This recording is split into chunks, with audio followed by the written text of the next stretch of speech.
Salut Pauline.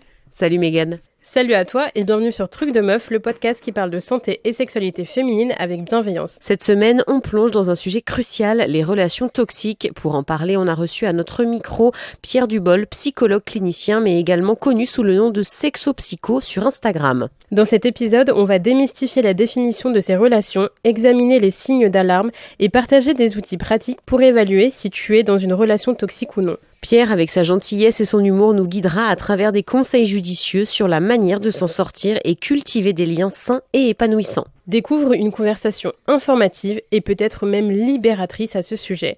On t'informe qu'exceptionnellement, Pauline n'était pas présente pour cet enregistrement. N'hésite pas à t'abonner au podcast, à le partager et à nous laisser un commentaire sur la plateforme sur laquelle tu nous écoutes. Tu peux aussi nous suivre sur Instagram et nous poser toutes tes questions. On te souhaite une bonne écoute.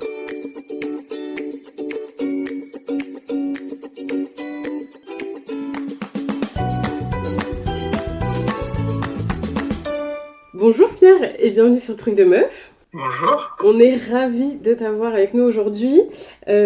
Aujourd'hui, on va parler ensemble des relations et plus précisément des relations toxiques. Est-ce que juste avant de commencer, tu pourrais nous dire un petit peu qui tu es, te présenter ? Oui, alors du coup moi je suis Pierre Dubol, je suis psychologue clinicien. J'ai un compte Instagram qui s'appelle Sexopsycho parce que j'ai une spécialité aussi en sexologie. Et la sexologie, du coup, dedans, il y a des sujets assez vastes, comme ça peut être autant les relations de couple, mais ça peut être aussi le rapport au corps, le rapport à l'intime. Donc, je donne quelques cours à l'université, je suis chargé de TD, et aussi en IFME, donc des futurs EduxP, par exemple.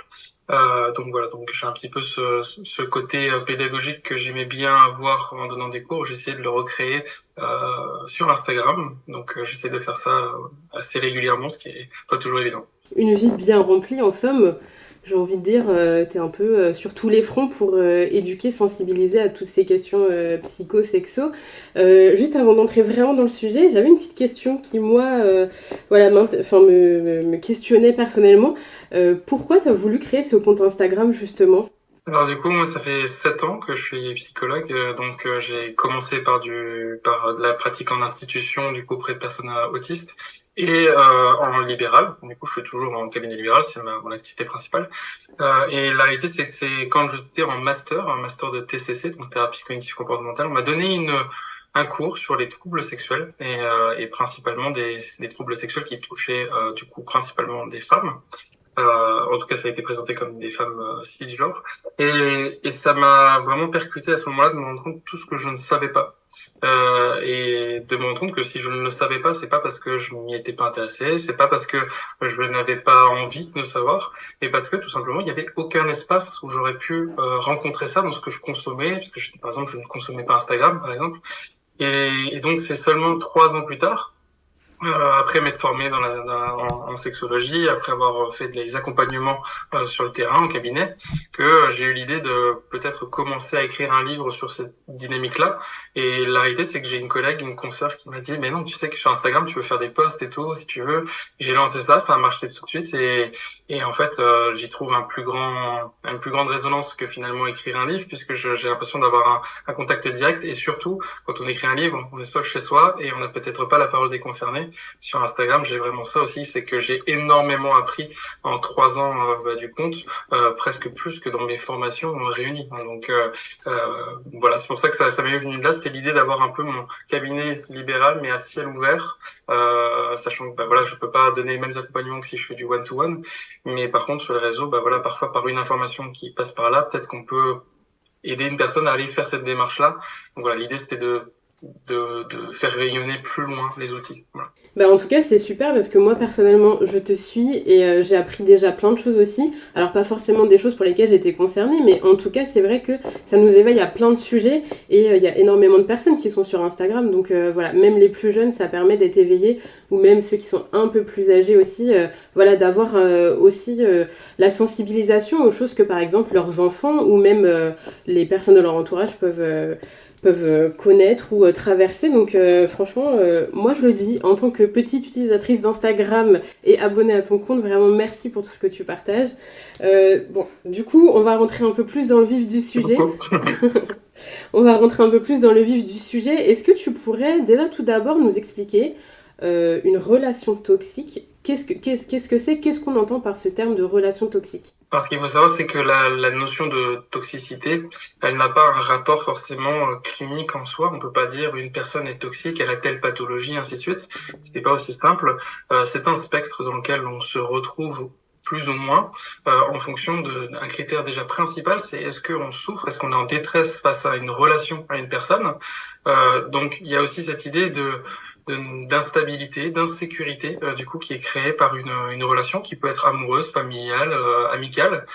Et l'idée, c'est d'être mis à mal par l'insécurité d'une relation. C'est aussi simple que ça. Par contre, il y a de plus en plus des termes qui sont donnés comme pervers narcissique, des choses comme ça. En fait, ce sont des termes qui ne sont pas recevables cliniquement. Mais par contre, c'est vrai que c'est souvent quelque chose qui permet aux personnes de poser des termes qui permettent de se réunir pour avoir un même vécu et pouvoir le partager, le témoigner. Donc même si ce sont des choses qui sont pas encore recevables cliniquement, parce on va plus parler de troubles de la personnalité narcissique par exemple, mais la réalité c'est que toutes les personnes qui sont désignées de pervers narcissiques ne sont pas forcément des personnes qui ont des troubles de la personnalité narcissique, voilà. Mais souvent, cette terminologie-là aide aussi à ce que les personnes se reconnaissent en tant que victimes. Et c'est comme ça qu'on peut aussi avancer les choses pour peut-être, au contraire, plus tard, réussir à mettre des termes sur tout ça. Ok, bon, c'est déjà un petit peu plus clair. Est-ce que peut-être tu pourrais nous expliquer comment on identifie une relation toxique entre deux personnes ou comment, si nous, on est confronté à ce genre de relation, c'est quoi les signes alarmants comment on s'en rend compte? Alors, il y a des outils qui aident aussi à repérer ce genre de situation, donc principalement des outils de communication, parce qu'on dit tout le temps la communication c'est la clé, mais c'est aussi une boussole. Ça permet de percevoir aussi quand une personne en face de nous veut co-construire ou si elle veut nous écraser. Donc c'est vrai que les signes annonciateurs sont très souvent dans cette dynamique-là. C'est est-ce que la personne m'écrase avec ses décisions, m'écrase avec ses goûts, ses choix, ne respecte pas mon consentement. Donc on est souvent sur des choses qui flirtent avec aussi le légal, mais parfois il n'y a pas forcément besoin d'aller rencontrer l'illégal pour qu'une personne soit violentée par une personne, par des mots, par des comportements. Et on va parler de toxicité finalement dès l'instant où la personne en face a connaissance, ou en tout cas a compris nos vulnérabilités, et qu'elle se saisit de ces vulnérabilités-là pour les renvoyer sur nous. Voilà, c'est le contraire d'une relation bienveillante où quelqu'un va pas forcément tout le temps comprendre comment on fonctionne, mais on va accepter, accueillir. La toxicité, c'est l'inverse, c'est essayer de reproduire des dynamiques de douleur, de dépendance, d'agression, voilà, pour insécuriser une personne. Et du coup, je suppose qu'il y a différents cas de figure, bien sûr, mais est-ce que tu peux nous expliquer un peu est-ce qu'il y a... Alors déjà, là, je m'en mêle un peu dans mes questions parce que j'en ai plusieurs, mais quand on parle de toxicité, est-ce que c'est juste au niveau verbal, émotionnel? Est-ce que ça peut aussi entrer dans des violences physiques aussi c'est quoi un peu voilà, tous les cas de figure qui peuvent exister? Dès l'instant où il y a de la toxicité, il va y avoir différents profils de personnes qui vont les exercer. Moi, je suis pas très partisan du fait qu'on dise on est tous la personne toxique d'une autre personne. Ça vient banaliser un peu le comportement qui est un comportement destructeur. On n'est pas sur des comportements où on n'est juste pas d'accord ou des comportements où on a du mal à se comprendre et on se fait du mal en communiquant mal. Donc là, il y a quelque chose aussi de l'ordre d'un comportement qui vient détruire, qui vient laisser des traces. Voilà, je prends souvent l'image moi du brasier. On est sur quelqu'un qui va nous brûler à la moindre occasion. Et donc du coup la notion de violence, là par contre moi je dis on n'est plus sur de la toxicité, bah du coup on est sur un rapport légal. Alors c'est toujours important de le rappeler parce que il y a beaucoup de personnes qui se disent bah non c'est un ami, non c'est mon compagnon, ma compagne, et la réalité c'est que c'est de la violence, c'est légal, c'est illégal du coup, ça rentre dans le pénal. Et donc la toxicité, très souvent il y a des profils de personnes qui vont utiliser la toxicité pour obtenir ce qu'elles souhaitent. Et le chemin pour obtenir ce qu'elles souhaitent, c'est d'utiliser la petite frontière avant que la personne ne craque ou la personne dénonce ses faits. C'est aussi ça, souvent, c'est qu'on se dit, cette personne-là aurait dû réagir beaucoup plus tôt, des choses comme ça. La réalité, c'est que la personne en face fait exprès de jouer avec cette petite frontière qui fait que la personne n'est pas encore dans la possibilité d'en parler autour d'elle, de dénoncer le fait ou peut-être même faire des démarches légales. Donc oui, il peut y avoir de la violence physique, mais disons que la toxicité, quand elle s'observe, donc dans sa majorité, ça va être sur des micro-violences, des micro-agressions qui justement en fait fait douter la personne de la légitimité de dire que ça serait de la violence. C'est pour ça que souvent on parle de l'outil par exemple le violentomètre, parce que par exemple dans les exemples du violentomètre, qui est une réglette où on voit différents comportements de violence vis-à-vis d'une personne, il y en a un, c'est on impose la vision d'un film pornographique par exemple, c'est une violence. Mais la réalité c'est que du coup ça au niveau légal on aura du mal à se sentir légitime d'aller faire valoir ça, est-ce qu'on sera entendu, ainsi de suite. Donc voilà, tout ça c'est une systémie, mais la personne toxique utilise cette petite frontière. Voilà. Oui, donc finalement, c'est vraiment, comment dire, par la personne qui est toxique, c'est vraiment géré, enfin, elle sait, peut-être pas au millimètre, mais elle sait vraiment où appuyer, elle sait les frontières à pas dépasser pour que justement cette relation, elle continue sans alerter des personnes autour, du coup. Oui. Les personnes qui sont toxiques, du coup, tout à l'heure, tu as dit pervers narcissique. On entend souvent ce terme, c'est vrai. Est-ce que tu pourrais nous expliquer du coup vraiment ce qu'on entend sous ce terme? Est-ce que le pervers narcissique c'est forcément de la manipulation? Finalement, les personnes toxiques, qu'est-ce qu'elles font en fait de toxique justement? Est-ce qu'elles manipulent? Comment ça se passe en fait? Mais justement, le mot est très juste, la manipulation, ça serait vraiment le terme à retenir. C'est pour ça que plutôt que d'utiliser pervers narcissique, moi j'utilise plutôt le terme de manipulateur, manipulatrice. Je ne vais pas mentir, j'utilise surtout le terme de manipulateur, parce que c'est ce que j'observe le plus sur le terrain. Et la réalité, c'est que les termes comme pervers narcissique, en fait, c'est pour psychologiser quelque chose. Donc, ça a son lot de choses positives, comme des personnes, par exemple, qui vont se retrouver sur des termes comme l'hypersensibilité. Voilà, qui est un terme qui n'est pas encore reconnu cliniquement, mais qui aide à des personnes de pouvoir se sentir légitime, de ressentir plus ou moins fortement des émotions. Et ben, pareil, là, pour pervers narcissique, c'est-à-dire qu'on se réunit sous un terme qui parle aux personnes.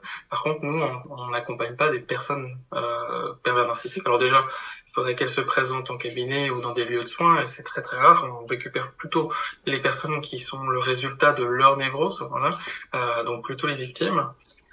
Et c'est pour ça que ce terme-là, nous, on va plutôt parler effectivement de pervers. Il y a des personnes qui ont un comportement pervers, donc qui jouissent soit d'avoir une position supérieure à nous, donc ils vont tout faire pour essayer de nous descendre pour être en position de supériorité, ou alors des pervers qui profitent plutôt de la souffrance de l'autre, qui jouissent de la souffrance de l'autre. Donc vont essayer d'aller appuyer là où ça fait mal, sur la vulnérabilité, sur le complexe, le doute, voilà, ces choses-là. Et après, par contre, le narcissisme, ça c'est encore autre chose. Le narcissisme, c'est un mot qui souvent sonne comme un gros mot, mais on a tous du narcissisme, et je vous invite à en avoir, puisque c'est ce qui vous permet de vous estimer, d'avoir envie de vous souhaiter le meilleur, ainsi de suite. Alors, en avoir trop, c'est problématique. En avoir pas assez, c'est problématique aussi. Mais c'est comme pour tout, il faut être dans la nuance. Il faut réussir à trouver son juste milieu. Donc voilà, pervers narcissique, c'est un terme que j'inviterais à utiliser peut-être pour qu'on parle des mêmes choses, mais cliniquement, on comprendra beaucoup mieux les mécanismes en parlant de perversion et ou de narcissisme. Voilà. Ok, bah merci du coup de nous éclairer un peu sur ces points-là, parce que c'est vrai qu'on utilise aujourd'hui beaucoup de termes qui sont pas forcément adaptés. Donc c'est bien aussi voilà, de remettre l'église au milieu du village, comme on dit. Ça aide énormément les personnes de le faire, parce que ça leur donne une bannière, et c'est un petit peu comme, moi je mets tout le temps ça dans les mêmes catégories que les personnes qui disent il y a trop d'étiquettes, par exemple, pour les populations LGBTQIA+. Moi j'interpelle toujours sur le fait que c'est une étiquette où les personnes peuvent se représenter et se dire ça existe. Donc les personnes qui diraient pervers narcissique c'est pas clinique donc on veut plus l'entendre, ça permet aussi à certaines personnes de dire ah ça existe puisque c'est un terme qui est dit par d'autres personnes. Donc voilà, plus ça va aller, plus on fait de la pédagogie sur les vrais termes. Mais la réalité, c'est que quand ces termes-là jaillissent, c'est qu'on a loupé quelque part une bonne communication sur ces phénomènes. Bien sûr, bien sûr. Je voulais rebondir sur un truc que tu as dit au début de cette réponse, justement, c'était que toi, par exemple, et pas forcément juste toi, vous observez qu'il y a plus de manipulateurs que manipulatrices. Est-ce qu'il y a des chiffres qui sont donnés sur le fait que il y a peut-être plus d'hommes qui sont manipulateurs ou toxiques que des femmes? Alors moi, quand je dis que j'observe plus ça sur le terrain, c'est pas de mon œil biaisé, puisque forcément en thérapie, naturellement déjà, on observe beaucoup plus de femmes qui font des démarches que d'hommes en milieu thérapeutique. Donc s'il y a des victimes de manipulateur, ça va arriver sous cette forme-là. Par contre, la réalité, c'est que je peux aussi, j'observe ça surtout dans des dynamiques hétéronormées, dans des dynamiques cisnormées.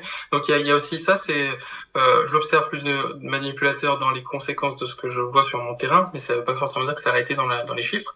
Et en fait, la difficulté, pourquoi il n'y a pas forcément de statistiques qui arrivent à être posées sur ces choses-là, c'est pour la simple et bonne raison que comme il s'agit de quelque chose qui aussi relève un peu de l'interprétation personnelle, parce qu'il y a des fois des personnes qui peuvent avoir ressenti une manipulation, mais que du coup, si on posait factuellement la situation devant nous, on se rendrait compte qu'il y a des biais cognitifs qui sont mis sur le terrain. De la même façon qu'il y a des personnes qui ne verbaliseraient peut-être pas qu'elles ont été manipulées, pas parce qu'elles n'en conscientisent pas ou elles sont dans le déni. Donc du coup, ça va être difficile. Et en plus de ça, il y a une réalité, c'est que du coup, si on essayait de savoir le nombre de manipulateurs qui existent, on oublierait que parfois un manipulateur peut être dans la vie de 5-6 personnes différentes. Voilà. Bien sûr. Et ça, c'est ce que j'appelle un phénomène fléau, c'est-à-dire du coup, c'est une personne qu'on va vouloir stopper, qu'on va vouloir raisonner, mais qui se nourrira de ça en rencontrant de nouvelles personnes, en reproduisant ça à nouveau et en faisant du mal à nouveau. Est-ce que du coup, les personnes qui manipulent, elles peuvent se faire accompagner et surtout sortir de cette manipulation, ou est-ce que quand on est manipulateur, on reproduit constamment les mêmes schémas?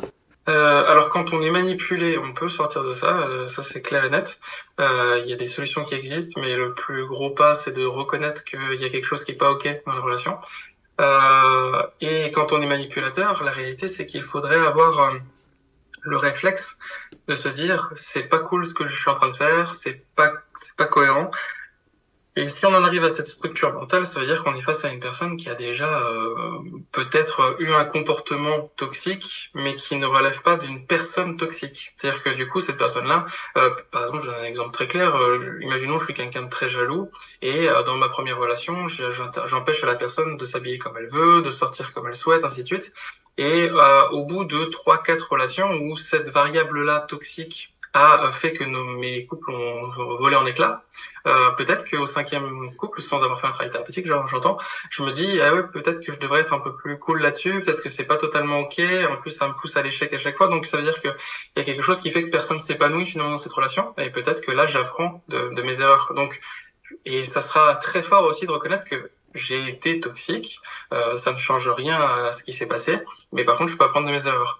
Par contre, c'est sûr que ça va toujours plus vite quand on fait un travail sur soi, quand on fait un travail thérapeutique, et surtout quand on est honnête avec soi, parce que ce sont les mouvances d'aujourd'hui où on perçoit, par exemple, quand il y a des hashtags comme Not All Men, cette promptitude à vouloir absolument ne pas être la personne qui a blessé, alors qu'il y a aussi une grande force qui peut se détacher en termes thérapeutiques, de reconnaître que si on fait partie de la systémie, on a soi-même été toxique, ou on a eu des comportements qui sont pas ok avant, et de rebondir de ça pour non pas devenir une meilleure personne, mais pour se rendre compte qu'on n'est pas que ça aussi, et qu'on peut peut-être apprendre de nos erreurs, se faire pardonner s'il y a l'espace et si les gens sont d'accord avec ça.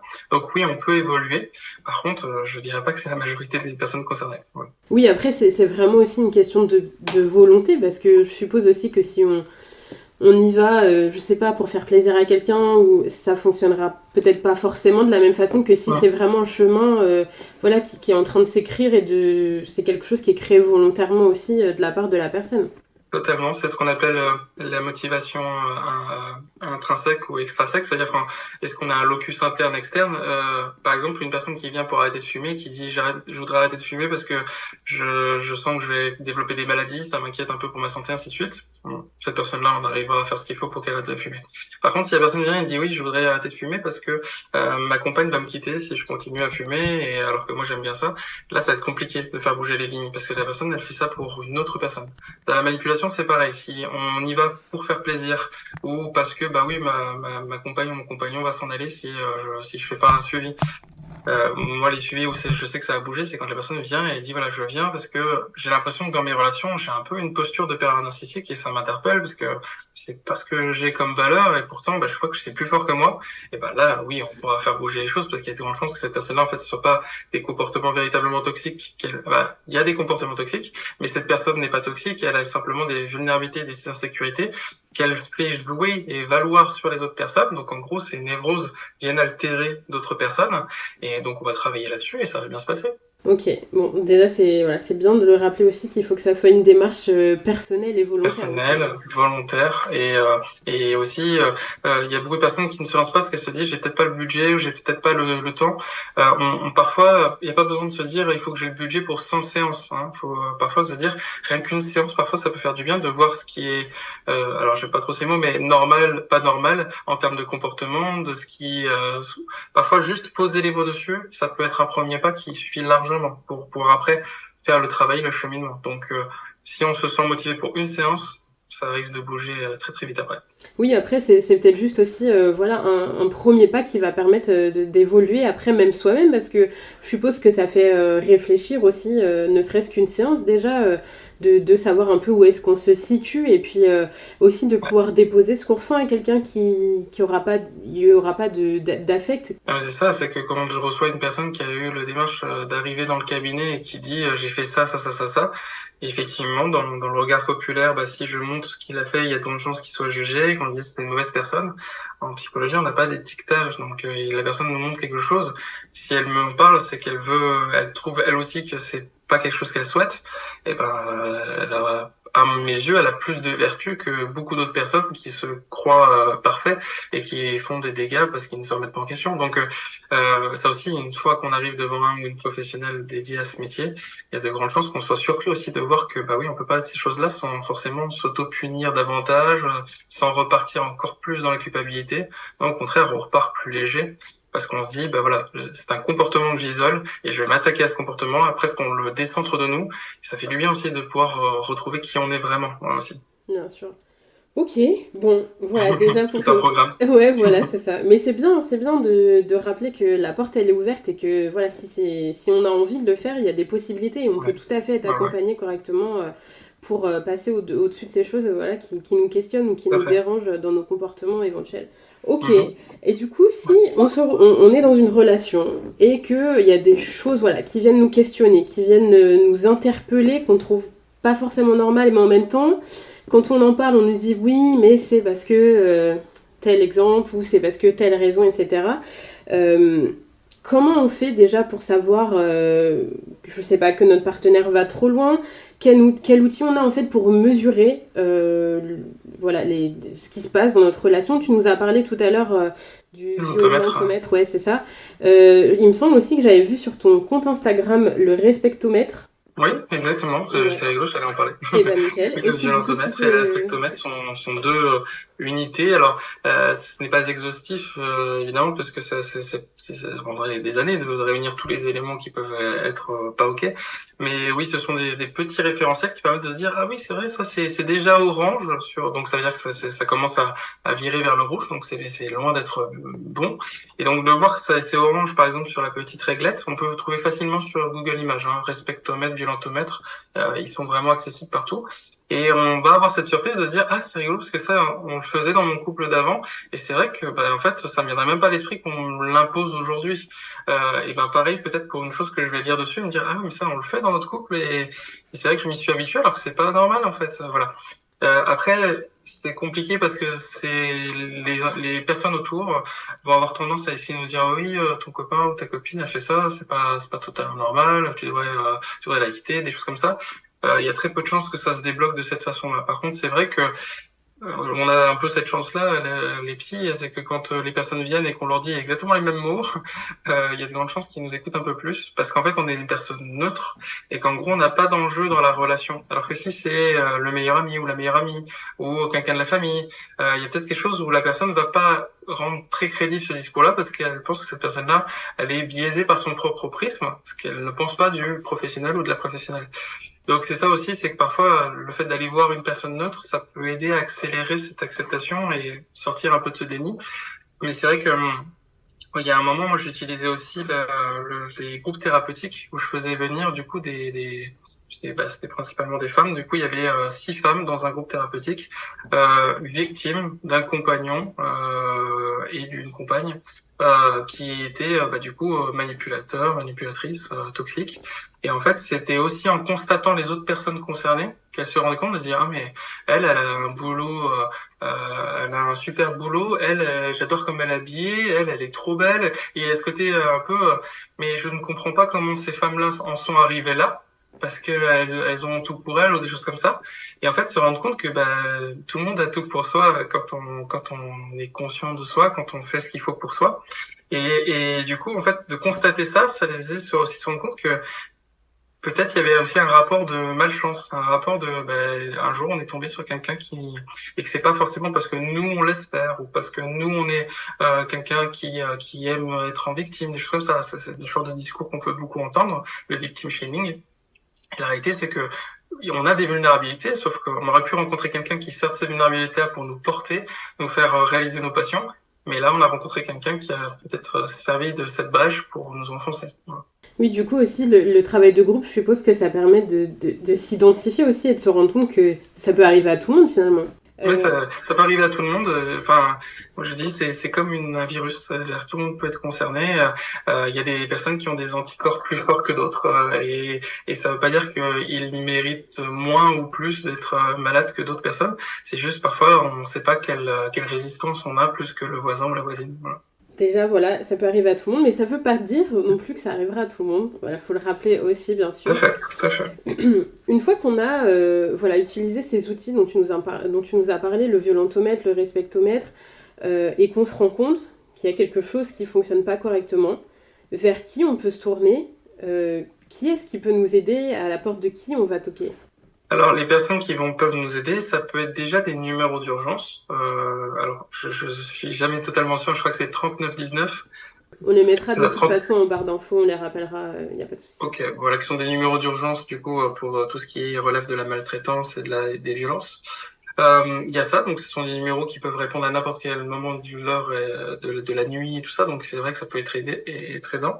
J'aurais tendance à dire d'essayer d'en parler à un maximum de personnes autour de soi, dans le sens où justement, à partir de ce moment-là, quand on commence à s'en rendre compte un petit peu, on a besoin non pas d'être validé par l'entourage, parce qu'il y a certaines personnes qui nous diront mais non, mais on se sentira plus en sécurité s'il y a du monde au courant.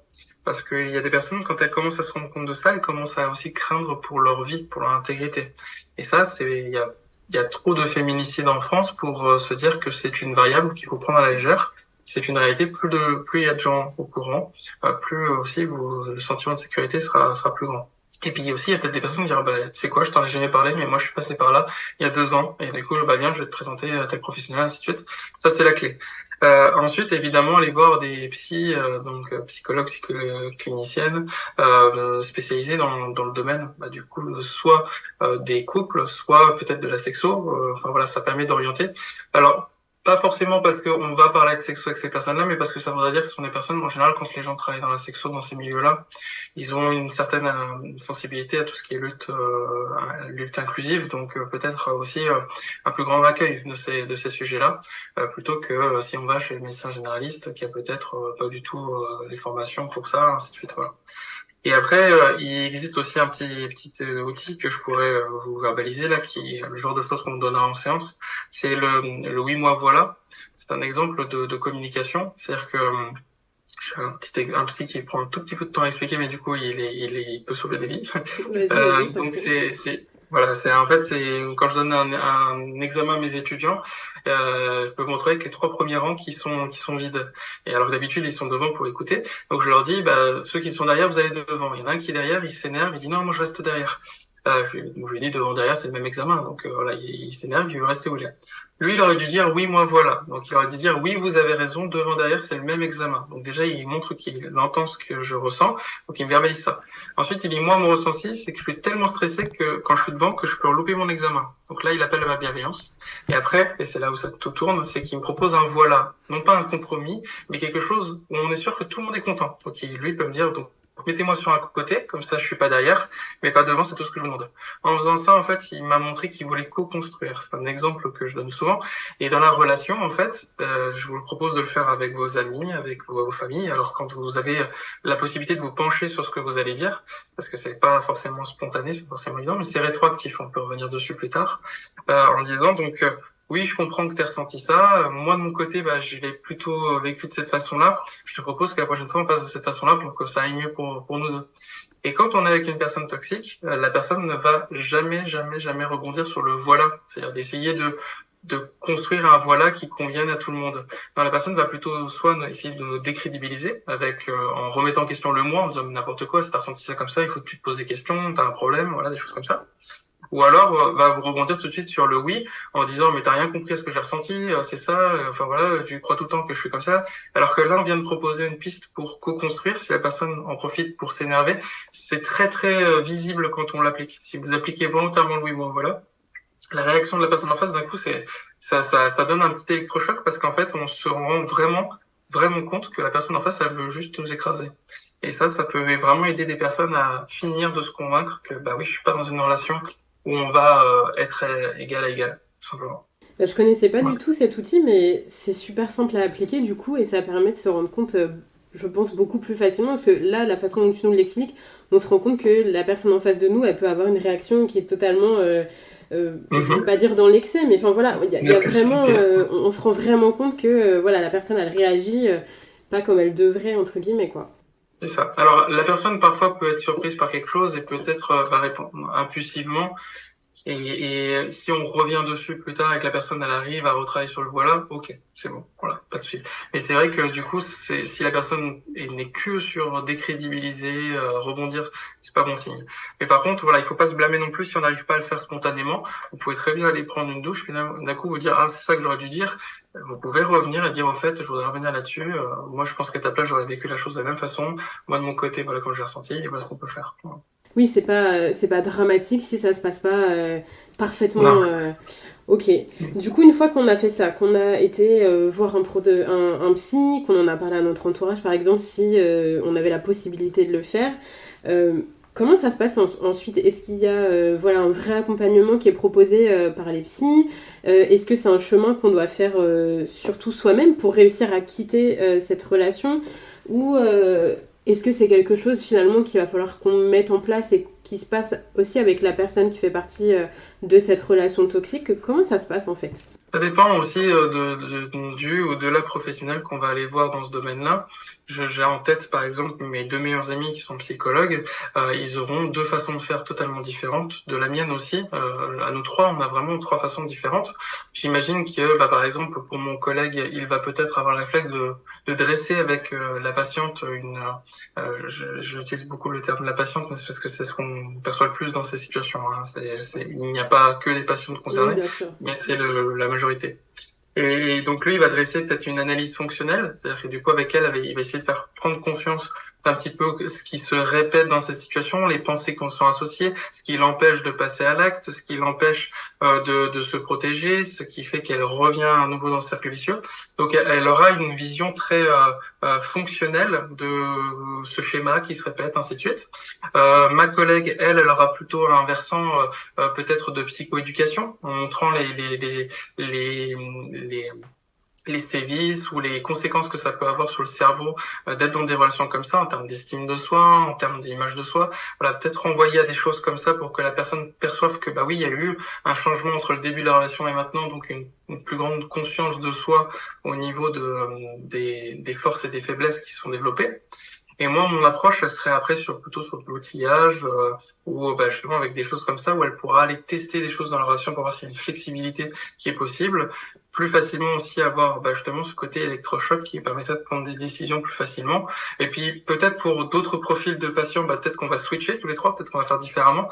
Donc ce sont des protocoles, des possibilités, mais uniquement auprès des personnes qui sont formées à ce genre de choses. Et après, en général, les patientes sentent tout de suite quand c'est une approche qui va les aider ou pas. Et il faut se faire confiance aussi là-dessus. C'est un peu comme les coiffeurs. Quand on a l'impression d'avoir été mal coupé, on se dit pas, je retourne plus jamais me faire couper les cheveux. Non, on cherche un autre salon. Et c'est un peu pareil pour les psys. Il faut trouver la personne qui nous correspond et qui nous semble écouter notre rythme, notre besoin. Voilà. Oui, c'est ça, faut pas hésiter. Le plus important, c'est vraiment de se sentir en confiance et de se sentir accompagné de la façon dont on a besoin. Hein. C'est ça, on reste pas avec quelqu'un avec qui on sent pas que ça va marcher. Totalement, parce que c'est vrai que j'avais une patiente qui avait arrêté son suivi précédent parce que le psy lui avait verbalisé, parce que dans sa façon de faire, il voulait lui faire prendre conscience qu'en gros, elle crée les conditions pour attirer ce genre de profil.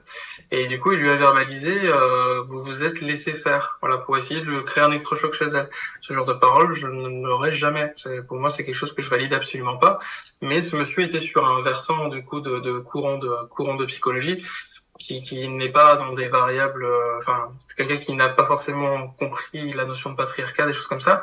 Et ça aussi, les patientes ont le droit d'être exigeantes avec les personnes qui les accompagnent. Vous n'aimeriez pas avoir un dentiste qui, quand vous lui dites, je voudrais qu'on m'enlève la molaire, vous dit, mais je vais vous faire une couronne, vous embêtez pas. Ben, je vous ai demandé quelque chose, vous me donnez autre chose, c'est super, mais ça, je sais que je vais devoir revenir pour ça. Pareil pour les psys, on a un côté très mystique posé sur les rôles des psys, mais la réalité c'est que le reste des mystiques sont quand même assez concrets, et quand on l'explore de la bonne façon, on se rend compte que oui, ce sont des choses très pratico-pratiques. Quand c'est très mystique, quand c'est très flou, c'est plus trop de la psychologie, c'est peut-être plus de la poésie à la limite, voilà, ou de la philo, mais ça sera pas un véritable accompagnement clinique. Donc ne pas hésiter à être exigeante avec ça, parce que vous le méritez. Donc, voilà. Très bien dit, vous le méritez. C'est le voilà. J'aurais pas mieux dit franchement. Une question par rapport à cet accompagnement. Est-ce qu'il est possible qu'on arrive à s'en dépatouiller tout seul, ou est-ce qu'il faut forcément qu'on ait une aide extérieure? Il y a des personnes qui arrivent à s'en dépatouiller d'elles-mêmes. J'ai l'exemple d'une patiente. Alors du coup, en disant ça, du coup, ça sous-entendrait qu'elle l'a fait avec moi, mais en fait, une patiente, par exemple, qui a pu percevoir que son compagnon était dans une double vie. Et en fait, en allant rencontrer l'autre personne, se rendu compte que les deux étaient toutes les deux les victimes de quelqu'un qui mentait énormément, qui manipulait. Ils se sont rendu compte qu'elle faisait pas partie d'un duo, mais d'un trio. Donc ça aussi, ça n'a pas aidé à ce que ces personnes puissent se développer correctement. Et d'elles-mêmes, du coup, en ayant rencontré l'autre victime, elles ont pu se dépatouiller de ça. Elles ont pris juste un selfie, elles lui ont envoyé, elles lui ont dit on sait, et elles ont jamais plus entendu parler de ce monsieur. Il a disparu du jour au lendemain, parce que la réalité c'est que souvent les personnes toxiques, quand elles sont à découvert, très souvent elles ne vont pas s'exprimer pour essayer de se défendre, enfin sauf s'il y a encore une petite possibilité pour nous convaincre. Il y a même des gens qui arrivent à nous retourner tellement le cerveau que du coup ils peuvent nous convaincre de choses incroyables. Une patiente notamment qui avait trouvé un deuxième téléphone, et ce monsieur avait pris le téléphone, il avait explosé contre le mur. Et à partir de ce jour-là, à chaque fois qu'elle lui parlait du téléphone, elle dit mais quel téléphone, de quoi tu parles? Mais je pense que c'était dans un de tes rêves. Le truc c'est que comme ça a été un épisode tellement violent et rocambolesque, que du coup elle a fini par se dire mais ça se trouve je l'ai vraiment rêvé, parce que qui jette un téléphone comme ça et l'explose contre un mur, donc j'ai dû rêver. Et le truc, c'est que moi, j'étais là le lendemain où c'était arrivé, elle m'en avait parlé, et c'est vrai que quand elle avait des doutes, après 3 mois plus tard, je dis non, attendez, moi j'étais là le lendemain, et croyez-moi, c'était pas un rêve quand vous m'en parliez, ainsi de suite. Mais c'est que ils arrivent vraiment aussi à créer ça, à créer le doute. C'est ce qu'on appelle le gaslighting, c'est qu'ils remettent en question, du coup, notre santé mentale, au point qu'on se dise que c'est nous qui devons nous mettre en question, c'est nous-mêmes qui avons, du coup, un comportement toxique, ainsi de suite. Merci d'avoir abordé le terme de gaslighting, parce que justement je voulais te demander ce que c'était, donc voilà. Le gaslighting, oui, ça veut dire lampe à gaz, donc c'est pas forcément très parlant en français, mais du coup c'est vraiment c'est quelque chose tout premier principe de la manipulation, c'est pas toi, c'est pas moi, c'est toi, tu dois te remettre en question, ainsi de suite. Ce qui parfois est vrai, mais quand c'est dans chaque situation, et en plus dans chaque situation où c'est nous qui avons de la douleur, ça fait beaucoup. Encore un autre point qui est beaucoup plus clair. Est-ce que toi, tu as des red flags à nous donner? Est-ce qu'il y a vraiment des choses qui reviennent, je vais pas dire tout le temps, mais vraiment très fréquemment, qui peuvent nous mettre la puce à l'oreille en début de relation, ou même au cours d'une relation qui est installée depuis longtemps, qui pourraient nous faire prendre conscience que on commence à flairer quelque chose de bizarre? C'est compliqué parce que du coup, il faut prendre en considération le fait qu'il y a des personnes qui sont plus ou moins sensibles en couple et qui vont peut-être s'inquiéter avoir des systèmes de jalousie qui vont s'activer, et il y a des signaux qu'il faudra écouter, et parfois il y a des signaux où il faudra comprendre que c'est nous qui avons des alertes à cause de ce qu'on a vécu, de notre expérience, et que peut-être on est trauma de certaines choses et que c'est pas forcément la personne en face qui est en train de nous trahir. Donc voilà, il y aura pas forcément de référentiel brut. Par contre, il y a des comportements qui posent pose question et qu'il faut surveiller. Alors ça ne veut pas forcément dire que quand les personnes ne savent pas faire ça, elle est toxique, mais ça veut dire que accumuler tous ces points de vigilance, ça commence à effectivement peut-être quelque chose qu'il faut écouter, notamment la propension d'une personne à réussir à nous dire pardon. C'est tout bête, mais il y a beaucoup de relations où en fait la perfection ne se dessine pas dans le fait de ne plus faire la moindre erreur, mais c'est dans le fait de revenir vraiment vers la personne et pas donner un pardon juste pour faire plaisir, mais vraiment une prise de conscience de j'ai fait ça, je sais pas encore trop pourquoi j'ai fait ça, même moi je suis pas à l'aise avec le fait de l'avoir fait, mais je te promets d'être vigilant à ce que je le recommence le moins possible. Vu que c'est arrivé, je peux pas te promettre que ça n'arrivera plus, mais je vais tout faire pour que ça soit le cas en tout cas. Voilà, ce genre de discours par exemple, ça c'est le green flag par excellence. C'est pour ça que souvent quand en thérapie j'ai des couples qui viennent après une tromperie, la personne dit je le ferai jamais. Là on va bosser ensemble parce que si c'est arrivé, ça veut pas dire que ça se reproduira, mais ça veut dire que vous avez une vulnérabilité à ce moment-là face à des valeurs que vous voulez défendre et à une promesse dans le couple. Est-ce qu'il faut qu'on travaille sur le fait que le couple devienne autre chose pour que ces choses-là puissent faire partie du couple? Est-ce que justement, on peut peut-être comprendre qu'il y avait des circonstances atteignantes, mais qui n'enlèvent pas votre culpabilité? Donc en fait, on peut être désolé tout en comprenant pourquoi on en est arrivé là aussi. Voilà. Mais souvent l'étape de l'excuse elle est vraiment très compliquée et ça c'est pour le coup très patriarcal dans le sens où s'excuser c'est être faible alors que s'excuser en général on en retire beaucoup plus de gratitude envers soi, on se sent beaucoup plus fort après avoir demandé pardon. Pareil, le fait de dire merci, c'est quelque chose qui est assez important. La gratitude, le fait de montrer à une personne qu'on est vraiment reconnaissante pour ce qu'elle nous offre, c'est aussi quelque chose qui est très important. Donc en fait, l'absence de merci, l'absence de pardon, ce sont des red flags les plus évidents. Après, il y a aussi, encore une fois, des comportements toxiques, comme on peut voir sur le lentomètre, ces choses-là. Parce que, en fait, dès l'instant, on a l'impression que le consentement n'est pas une priorité dans le fonctionnement de l'autre personne, que ça soit pour choisir où on va manger ce soir, ou ce qu'on regarde à la télé, ou quel geste je vais avoir avec ton intimité. Toutes ces choses-là, si on sent que c'est pas la priorité dans le questionnement de l'autre personne, c'est qu'elle est très autocentrée et ça fera pas de bonnes choses. Ok, oui, donc ça, du coup, c'est un peu les choses qui peuvent nous alerter. Bien sûr, comme tu le disais, c'est aussi propre à chaque relation, propre à chacun. Donc, ce qui va être pas ok dans une relation, ça sera ok dans une autre, parce que le fonctionnement de chaque relation est différent aussi. Bien sûr. J'ai le cas avec deux patientes. J'ai une patiente où elle vient pour un schéma... des schémas d'abandon, des schémas où elle a eu une enfance très compliquée, où on l'a beaucoup rejetée. Et quand elle a un discours par rapport à son compagnon actuel sur sa fidélité, sur le fait qu'elle fouille dans son téléphone, ça, elle trouve jamais rien, mais du coup, elle s'est dit, mais pourquoi je fais ça? C'est que je dois sentir quelque chose. Et en fait, quand on travaille ensemble, elle arrive elle-même à se rendre compte de se dire, oui, mais en fait, il y a vraiment aucun élément qui sont en présence. Et même les fois où il y a eu des petites choses un peu ambiguës, en fait, de lui-même, il est venu m'en parler avant même que je me rende compte de quoi que ce soit. Donc, même ça, je peux avoir confiance au fait que, si lui, son curseur est placé là, je peux avoir confiance au fait qu'il me parlera de choses peut-être plus graves. Voilà, donc elle a confiance, mais elle a quand même de la jalousie. Donc en fait, c'est quelque chose qui joue en elle, et si elle a conscience, elle peut se sentir mieux. Par contre, j'ai une autre patiente où en fait, elle est toujours inquiète quand son compagnon s'en va, toujours inquiète quand la personne ne passe pas le week-end avec elle. Et après, elle a découvert au bout de quelques années que son compagnon l'a trompée depuis plusieurs années.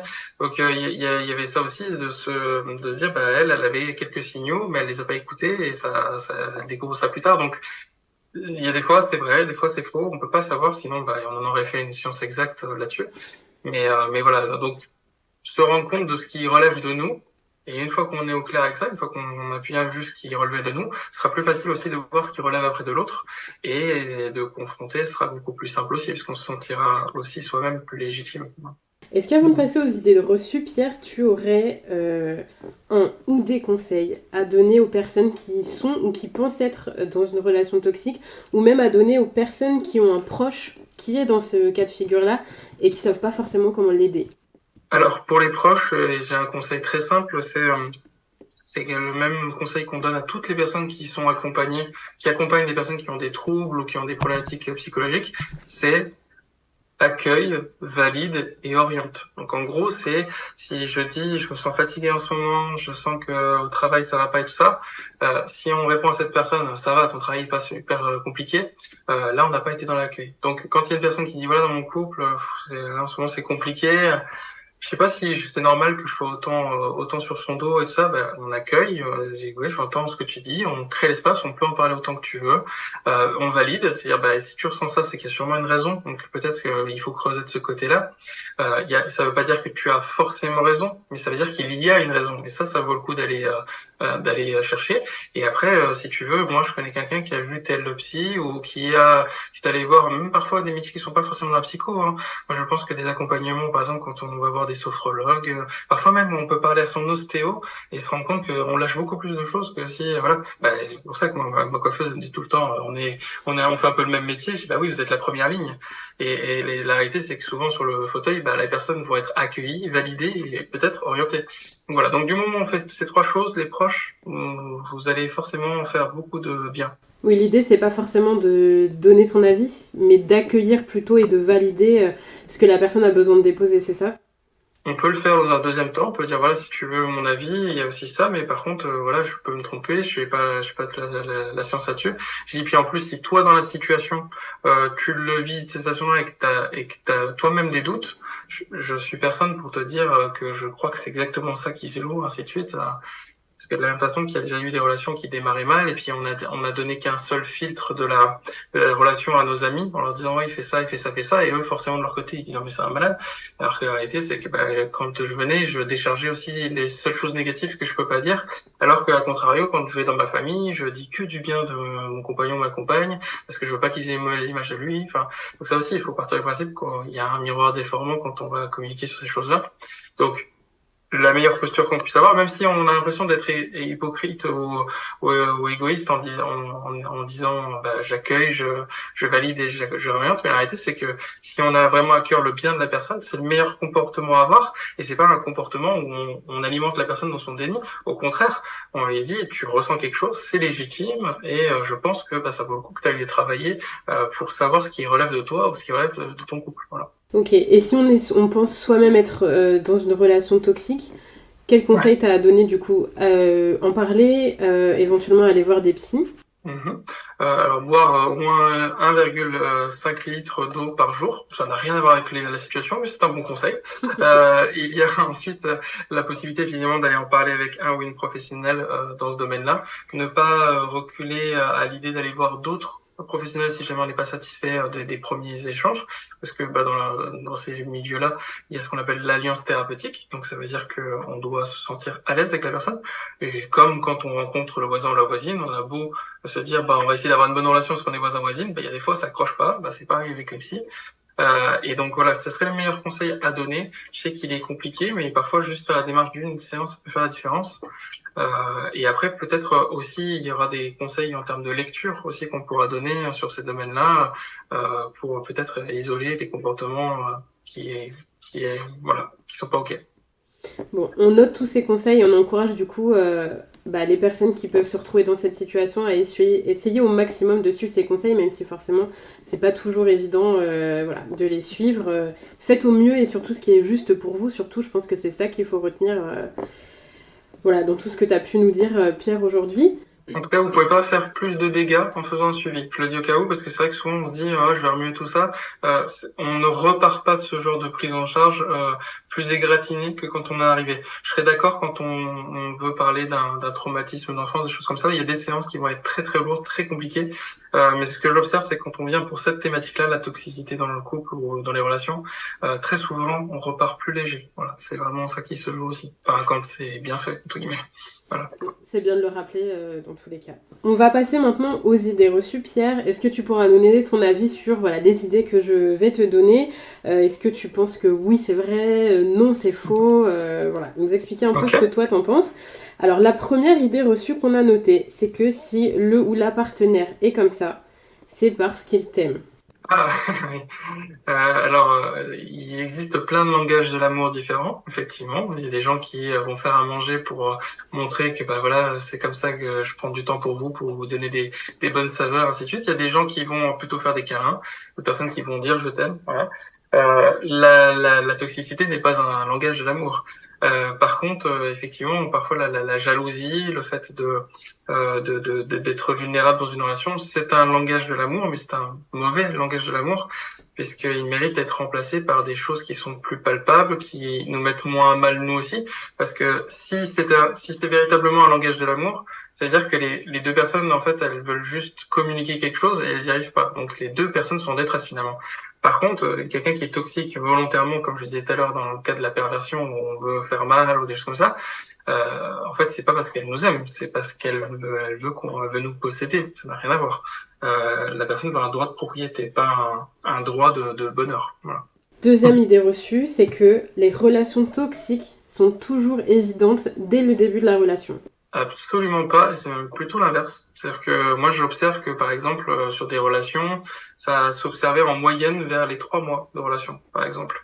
Alors au début, il y a vraiment ce côté dans les discours, dans les témoignages, on remarque que peut-être on avait senti que la personne était spéciale ou entre guillemets quelque chose qui n'était pas totalement ok avant qu'on se mette en couple avec la personne. Mais souvent dans les premiers temps, au contraire, il y a une très grande valorisation. Il y a beaucoup la personne s'engage énormément dans la relation et donne beaucoup. Mais c'est souvent au bout de 3 mois. Mais je donne cette moyenne, mais pour d'autres personnes ça va être au bout de 3 semaines et d'autres ça va être au bout de 3 ans. Mais c'est après la personne une fois qu'elle nous connaît bien et que la confiance a été établie, c'est à partir de ce moment-là où elle va peut-être se servir de cette confiance pour nous insécuriser, et puis d'un coup nous redonner ce qu'on souhaite, et puis finalement nous l'enlever, et puis ainsi de suite. Voilà, faire des phénomènes un peu de yo-yo. Donc non, il y a souvent une petite période nuage rose qui après laisse place à ce nuage très très très sombre. Bon, donc du coup, c'est un peu... oui, c'est vraiment en fonction des gens et des relations, c'est pas forcément... Oui. Ok. La troisième relation toxique, pas du tout. La troisième idée reçue, pardon, c'est que une relation qui est toxique n'évoluera jamais en une relation moins toxique ou saine. Alors, si on a affaire à une personne toxique, il y a de grandes chances pour qu'on n'arrive pas à trouver une évolution. Ça, je le matraque à chaque fois parce que les personnes qui sont dans des relations avec une personne toxique vont avoir le réflexe de se dire mais je voudrais l'aider à changer parce qu'il doit pas être heureux comme il est, tout ça. Et moi je leur dis tout le temps, je dis on s'en fout. Là ce qui compte c'est votre survie, votre bien-être. Si la personne doit changer, son parcours de vie, les rencontres qu'elle fera lui permettra. Mais vous n'avez pas vocation à être la personne qui doit apporter de la pédagogie absolument. Sinon, vous auriez choisi le métier d'enseignant, et même là, vous auriez choisi une matière et pas la vie. Voilà. Donc, ça ne marche pas comme ça. Par contre, si on est dans une relation toxique, donc là, ça veut dire que ce ne sont pas forcément les personnes qui sont toxiques. Ça peut évoluer avec des thérapies de couple. On trouve énormément de choses à faire. Il y a aussi des modes de communication, comme je disais, des outils qui peuvent vraiment beaucoup aider. Et la réalité, c'est qu'aujourd'hui, quand on voit, ne serait-ce que les rôles de genre, les carcans qu'il y a sur justement ce que doit être une femme, ce que doit être un homme, ça paraît quasiment impossible d'imaginer que sans un peu de travail sur soi, un petit peu de réflexion, par exemple des couples hétéros ne puissent pas avoir à un moment ou un autre de la toxicité dans certains de leurs rapports. Par contre, plus on est en recul sur soi, plus on est en recul sur des conditionnements, sur notre éducation, plus on va peut-être réinterroger ça et encore une fois, demander plus facilement pardon, être plus facilement gratitude quand il y a quelque chose qui est fait, et aller vers des relations bienveillantes. C'est pas toujours dès le début que la relation arrive à être ça. Par contre, effectivement, encore une fois, s'il y a quelqu'un qui joue avec nous sans arrêt, là, on n'est pas sur une relation toxique qui tend à s'améliorer. On est sur une personne qui nous malmène. Et on n'accepterait pas ça du voisin, donc on n'accepte pas ça au sein du couple. Ok, ouais, donc du coup, c'est vraiment, encore une fois, du cas par cas. Alors ça c'est sûr, c'est toujours du cas par cas, parce que sinon du coup on donnerait juste des grands cours à toutes les personnes concernées et on ferait pas du thérapeutique à deux comme ça. Mais par contre c'est du cas par cas et encore une fois ça dépend aussi de nos fragilités parce qu'il y a des personnes on va jouer avec leur vulnérabilité par exemple sur l'abandon. D'autres personnes on va jouer avec leur vulnérabilité sur leur peur de l'échec. Par exemple, quelqu'un qui nous dit sans arrêt tu vas réussir ça, et qui nous lance dans des projets qui sont pas du tout des choses qu'on aurait aimé faire et en fait on se met en échec et la personne fait voilà t'es même pas capable de réussir ce genre de choses ainsi de suite voilà Et la réalité, c'est que je crois que c'était même pas mon projet au départ, ce truc-là. Et donc ça, c'est toxique. Mais d'autres personnes, par exemple, qui vont ne plus répondre à nos messages pendant 3 jours, et puis d'un coup, ils passent toute une soirée à nous parler sans arrêt. On est vraiment le bijou de leur vie. Et puis d'un coup, hop, ça y est, on est ghosté. Enfin, voilà, ça peut être sur plein de pans, mais dans la toxicité, souvent la personne en face arrive à repérer notre vulnérabilité. Ça veut pas dire qu'il ne faut pas avoir cette vulnérabilité-là, dans le sens où moi très jeune, j'ai dû constater que si je sautais par la fenêtre, j'allais pas m'envoler. C'est une vulnérabilité, heureusement que je le sais. Par contre, s'il y a quelqu'un qui me dit demain, Pierre, ça serait cool que tu sautes par la fenêtre, je vais lui dire, mais là, tu me souhaites quoi, en fait, exactement? Parce que moi, je sais que c'est une vulnérabilité, je l'ai. J'aurais des ailes, je comprendrais que tu me dises ça, mais on a bien vu ensemble qu'on n'a pas d'ailes. Et ça, je le dis de façon, ça peut paraître absurde, mais c'est exactement ce qui joue dans les relations, du coup, toxiques, c'est qu'il y a quelqu'un qui a repéré une vulnérabilité et qui nous fait aller, nous lutter dessus. Ok, bon, c'est très très imagé avec tes exemples, je trouve qu'on se rend vachement compte voilà, de comment ça peut se passer. Donc, Ouais, tu m'as vu sauter par la fenêtre, tu m'as vu m'envoler. Avant-dernière idée reçue, c'est que l'amour véritable peut, peut soigner toutes les relations toxiques. Alors c'est vrai sans être vrai, c'est-à-dire que du coup là ça souvent vrai qu'après il y a une injonction à bon bah on s'aime pas assez pour que ça guérisse la relation. Donc ça c'est quelque chose je dirais bah ça c'est faux du coup. Par contre, c'est vrai que il y a beaucoup de relations et des vulnérabilités qui sont créées à la base d'un manque d'amour à un moment ou un autre dans notre construction. Ça peut être venant des parents, ça peut venir du harcèlement qu'on a subi à l'école, des choses comme ça. Donc oui, il y a eu un moment où l'amour a peut-être manqué. Par contre, de là à dire que le couple en fait va se relever d'une toxicité juste parce qu'il y aura beaucoup d'amour, beaucoup de tendresse, ça suffira pas. Il faudra aussi passer par du réglage, par des discussions, par de la co-construction.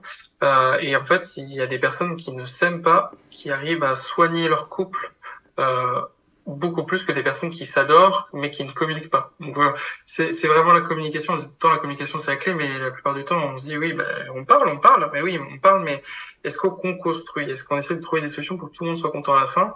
Et finalement, quand on parle de communiquer, mais communiquer quoi? Donc c'est pour ça qu'il faut pas hésiter à faire un travail à deux en thérapie, et ça aussi ne pas attendre le dernier moment, parce que souvent on dit oui la thérapie, les gens ils arrêtent pas de se séparer quand ils vont en thérapie. La réalité c'est que vous nous mettez en galère, parce que nous quand un couple sur trois, enfin 2 couples sur 3 qu'on reçoit, on se dit oh là là, vous auriez dû venir il y a 2 mois là, parce que là vous êtes arrivé au moment où ça commençait à craquer, et nous on va devoir essayer de vous tirer alors que vous deux vous êtes déjà démissionnaires. Et donc, c'est pour ça que ça se vérifie que oui, quand les gens arrivent en thérapie, voilà. Mais la réalité, c'est que si on disait aux gens que vous avez le droit d'aller en thérapie, même quand ça va bien, même quand juste vous avez envie que ça aille encore mieux, parce que ça peut être tout ça, hein, ça peut être chouette, d'être encore mieux dans le couple, et ben, vous allez voir que ça va être encore plus durable parce que vous êtes allé en prévention.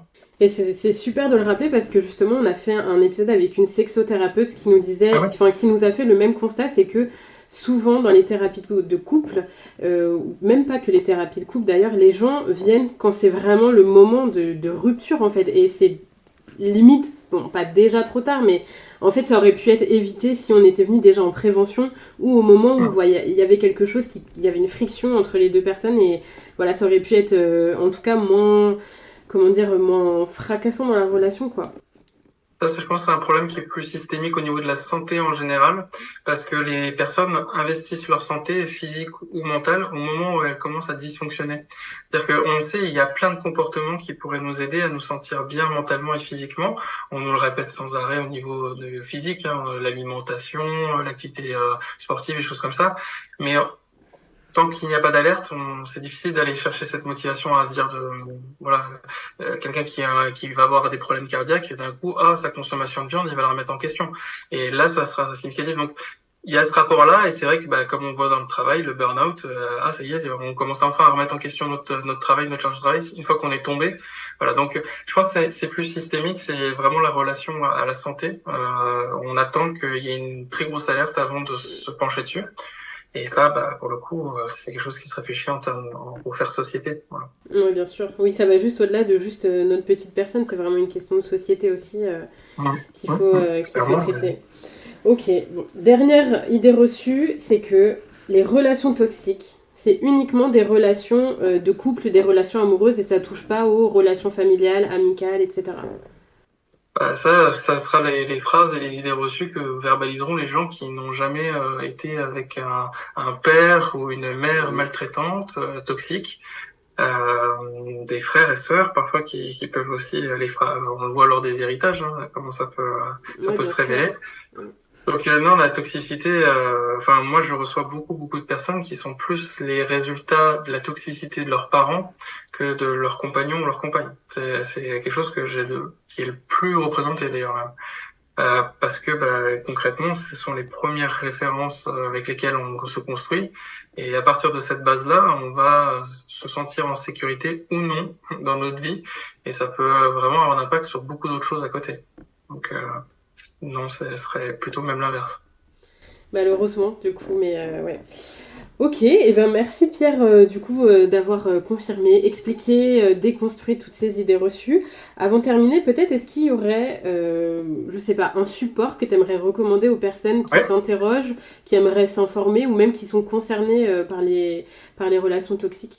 Il y a un livre que je conseille à chaque fois, pour moi c'est le livre phare, et beaucoup de professionnels vont dire les choses. C'est une BD, voilà. Donc ce qui permet que ça soit accessible à un maximum de personnes, qui s'appelle Tant pis pour l'amour, de Sophie Lambda, voilà. Donc déjà à l'intérieur il y a un violentomètre, voilà, si jamais vous avez envie de faire coup double, ça peut être sympa. Et c'est une BD en fait où Sophie Lambda, qui est une illustratrice de très grand talent, a relaté sa véritable histoire, comment elle a survécu à un manipulateur. Voilà. Et en fait, le récit n'est vraiment pas grossier, au contraire, il est très réaliste. Il montre bien toutes ces petites variations, ces yo-yo. Il y a un œil extérieur, puisque elle a toujours sa peluche, un petit ours avec qui elle discute. Et en fait, cet œil extérieur permet de voir un peu des petits reculs en se disant, oui, c'est vrai que cette situation, elle n'était pas totalement ok, voilà, ainsi de suite. Donc, il y a vraiment un rapport à ce récit qui va parler à beaucoup de gens, et souvent c'est aussi un support que j'utilise pour que les patientes elles reviennent de la séance d'après en fassent j'ai regardé la BD, et c'est vrai qu'il y a quand même beaucoup de similitudes, et en fait je me rends compte que si quelqu'un l'a mis en BD, c'est que peut-être moi je peux me sentir légitime de oui, ça c'était pas ok, voilà. Et ce n'est pas une personne qui travaille dans ce domaine-là, Sophie Lambda, mais c'est quelqu'un qui l'a vécu, et je pense que parfois c'est beaucoup plus fort d'entendre une personne concernée qu'avoir quelqu'un qui vous dit juste la théorie. On mettra de toute façon le nom de la BD dans la barre d'infos pour que les gens puissent le retrouver si besoin. Ouais. Est-ce qu'il y a quelque chose que tu voudrais rajouter avant de clore cet épisode, quelque chose dont on n'a pas parlé, ou juste un petit mot de la fin comme ça? C'est une petite phrase comme ça, toute simple, mais c'est dans les relations toxiques, on va avoir tendance à vous dire que tu es un problème. C'est toi le problème. J'aurais tendance à dire que déjà, pour que ce soit moins toxique, il faudrait que les personnes reconnaissent que on n'est pas un problème, on a un problème, ok. Et combien même, peut-être que si la personne vient avec autant de virulence à nous le dire, peut-être qu'elle pourrait plus reconnaître que on a un problème, tous les deux ensemble, et qu'on peut le travailler et essayer de construire par-dessus. Quand quelqu'un nous dit « c'est toi le problème », pas le bon signe, voilà. Merci beaucoup Pierre. Merci beaucoup pour cette invitation. Je suis très content de pouvoir parler sur ce sujet, parce que c'est un sujet qui est tellement vaste qu'il faut un espace vraiment pour nuancer, et c'est vrai que tu me l'as parfaitement offert, donc merci beaucoup. On espère que cet épisode t'a plu et qu'il t'aura permis d'en savoir plus sur les relations toxiques, qu'elles soient amoureuses, familiales ou amicales. N'oublie jamais que ton bien-être passe avant tout. Et on te rappelle que si besoin, tu peux contacter le 3919 qui est le numéro pour toutes les femmes victimes de violences sexistes et sexuelles. Il est ouvert 24h/24 et 7 jours sur 7. Tu peux également te rendre sur le chat commentonsaime.fr. N'hésite pas à aller suivre Pierre sur son Instagram. Son compte est vraiment sympa. Jette un coup d'œil en barre d'infos, tu trouveras toutes ces infos. Et on ne le dira jamais assez, mais abonne-toi au podcast et suis-nous sur les réseaux sociaux, ça nous aide beaucoup. Et nous, on te donne rendez-vous vendredi prochain pour un nouvel épisode. Ciao les meufs!